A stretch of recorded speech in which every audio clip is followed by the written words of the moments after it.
We are now going to be attaching our strap connectors to our side accent pieces. And first what you want to do is fold this in half and then cut along the crease to make two connectors. And you'll see that one side of the connector is stabilized and the other side is not, because when it was one long piece, we stabilized this end and we stabilized this end and the middle was unstabilized. So now we've got one end that's not stabilized and one end that is stabilized.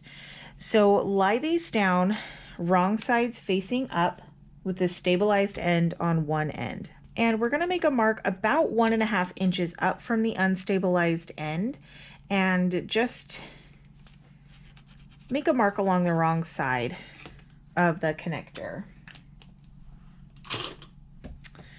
We're gonna add a piece of double-sided tape about 1/2 inch away from the end and extending past the line just by a little bit. It's okay to estimate here. So about 1/2 inch away from the end, and then my line is here, and then my double-sided tape extends past the line just a little bit. And we're going to remove the paper from the tape and fold the unstabilized end up to meet that line. And if you notice, when you fold it up to meet that line, the Decovil light or your stabilizer inside the connector is now along this folded edge. So you can almost use that Decovil light as kind of like a rigid edge to help your fold crease where it needs to. So I'm going to do the same thing on the other connector. I'm just going to fold up the end to meet that line, and that folds right where that Decovil light ends, right here. Stick it down with the double-sided tape, and then I'm going to retrieve my 2 D-rings and slip them on this end here and fold that end down to meet the other end. And we're going to stick that down as well so that both ends are stuck down and meeting each other. And then that is what the right side of the connector looks like. Do the same to this side. Add the D-ring and fold down. Okay, we're gonna flip these connectors to the right side. So right side facing up.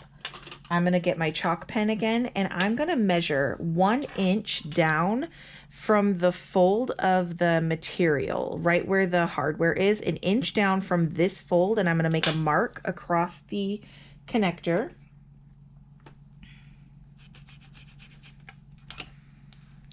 Just like that. And you will notice that the way that I do this, this mark is where we are going to, so we're going to top stitch up the side of the connector. We're going to pivot and top stitch across this line and go down the other side and across the bottom. And if you turn this over, you'll see that when you top stitch along this line, you're catching the top fold of the connector on the back side. So this fold will be connected to the bag with stitching and also a rivet later. So there's no chance in pulling on this connector super hard and then having this fold come up and your D-ring come loose from the bag. So that's why I do it that way. And we're going to repeat that line on the second connector as well. So both my connectors have a line across the right side, and I'm going to turn this over one more time, and I'm going to add another piece of double-sided tape. But I'm going to kind of imagine where this line is, just kind of like look and then kind of imagine where it is, so that when I put my double-sided tape down, it's not actually going farther than my line. And that way, when I stitch across this line, I'm not hitting that double-sided tape. I'm going to do the same thing to this one. So I'm going to kind of look at my line and then imagine where it is. And then when I turn this over and add double-sided tape, I am making sure that that double-sided tape is not past this line. All right, next grab your side accent pieces and the side accent paper pattern piece. And I have punched out the 4 corners of this strap connector placement box on the pattern piece so that when I lie this down on the right side of my side accent, line up all the edges, I can take a marking pen and I can just place a dot right in those 4 corners, and that will mark the placement of my connector on the right side of the side accent piece. If you can see those 4 dots there, that's where I'm going to put my connector. And you can also cut out this strap connector placement box, just cut the whole thing out and then trace the whole box if you would like. That's also helpful. Or you can do it this way. Either way works. So now I have my 4 dots there as well. And I'm going to remove the paper from the double-sided tape on the back of this connector. And I am going to line it up with those 4 corners, those 4 dots that I made, and stick it down. Okay. And I'm going to do the same thing with the other one. Remove the paper from the tape and then stick it down.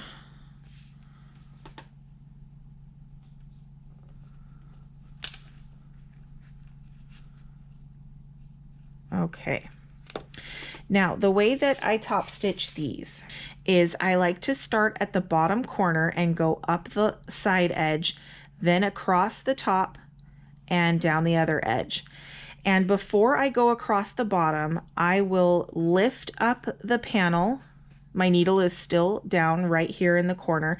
I'll lift up the panel, tug on the back thread so that the front thread in the very first stitch that I made comes to the back. So it kind of makes a loop on the back side, and then I can pull it to the back, and then I go across the bottom. So I'll show that to you as I go. I'm going to start and I'm going to pull long threads from my needle, and I'm going to put my needle down right in the corner of the connector. And then I'm going to slowly go up the side of the connector until I hit that line. One more. I'm going to lift my foot, pivot, and sew across this line. I'm going to lift my foot, pivot again, and sew down the other side.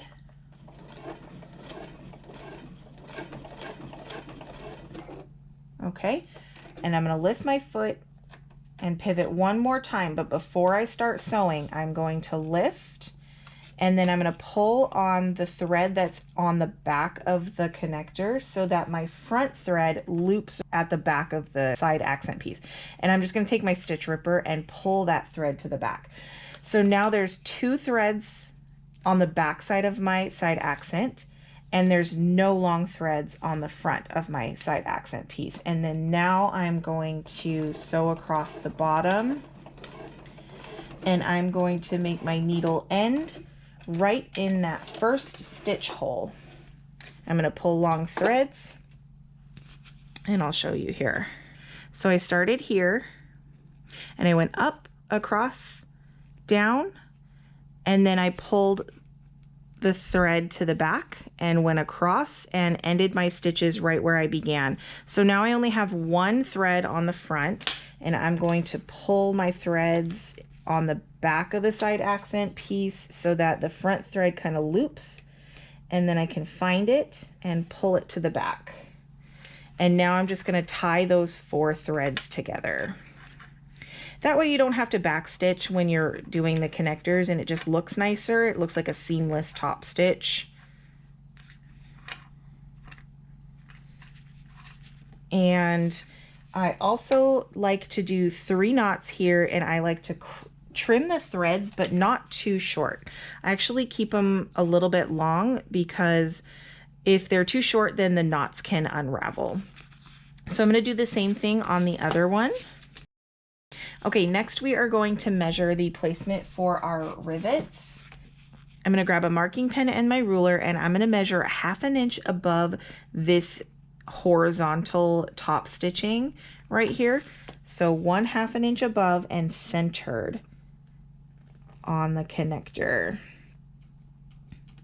Now, depending on the size of the hardware that you're using or the height of your top stitching, you might find that a 1/2 inch away from the top stitching is too close to the hardware for a rivet to go. So you can absolutely adjust it to 3/8 of an inch if you want. I find that a rivet that's placed very close to the hardware will keep that D-ring from spinning when you're wearing the bag. And make a mark for a rivet. And I'm going to do the same thing on this side.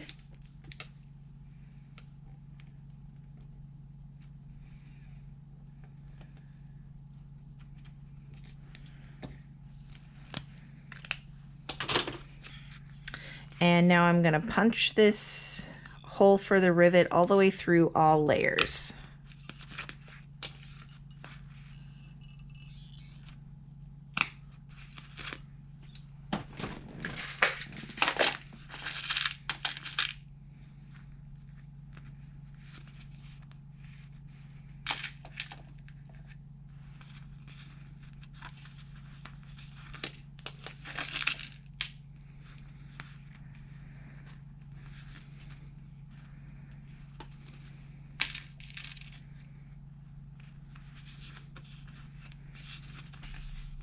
Okay, I have set these rivets, and the very last thing that we're going to do before we sew these to our front and back panels is we are going to make marks a 1/2 inch away from each of the edge towards the bottom point of the side accent piece. So a 1/2 inch away from that slanted side edge and a 1/2 inch away from this slanted side edge. And you're gonna see that the two lines intersect about 1/4 inch above the bottom of the side accent piece. And that is very important. Don't skip this step, because this is gonna be where we stop and start our stitches when we attach this side accent piece to the front and back panels. So make sure that you're doing this on both pieces, 1/2 inch away, mark a line, and a 1/2 inch away on this side, mark a line, and then see, you can clearly see where those intersect. Next, we are going to be adding these to our front and back panels.